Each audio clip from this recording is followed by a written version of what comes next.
Please welcome Antonique Smith. Thank you so much, Melinda. What a beautiful introduction.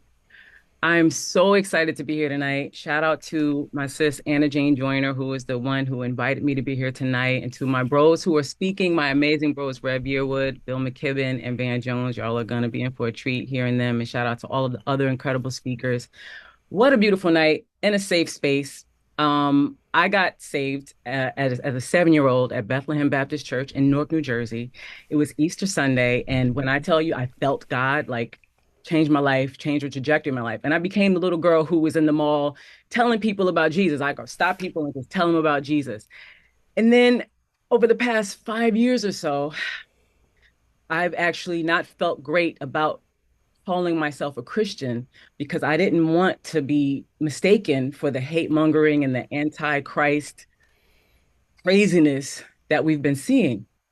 The Bible says many things actually that we need to take heed to. And I would like to start with Matthew 25:35 through 40. This is Jesus talking, y'all. For I was hungry and you fed me.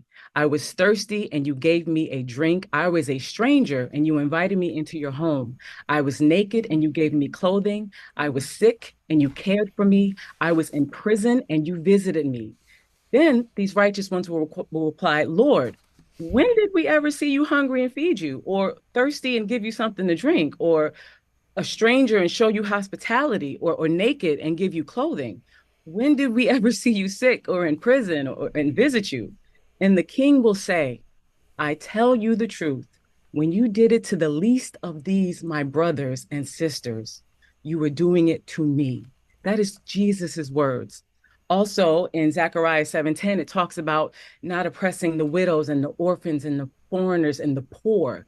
And then most importantly, Jesus said that the commands that we are to love God and love our neighbor as ourselves. And he said, there's no other commandments that are greater than these.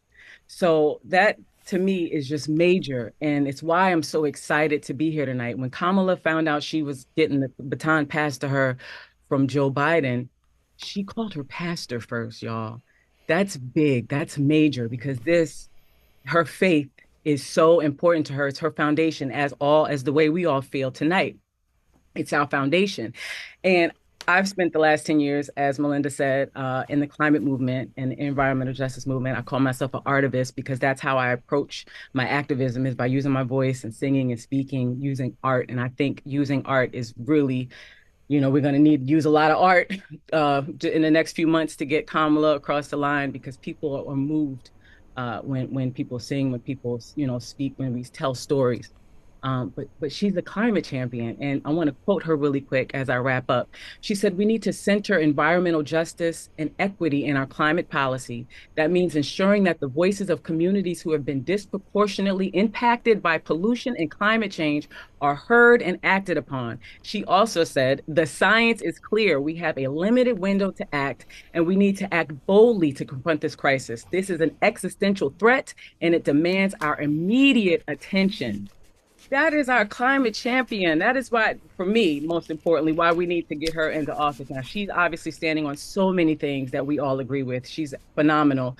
But I think, our existence, pretty important. So that's why Mhm. I'm so excited to be here tonight and say that I will be dancing and praising God on the way to the polls to vote for Kamala Harris in November. And I hope you all do the same. God bless everybody. Love y'all.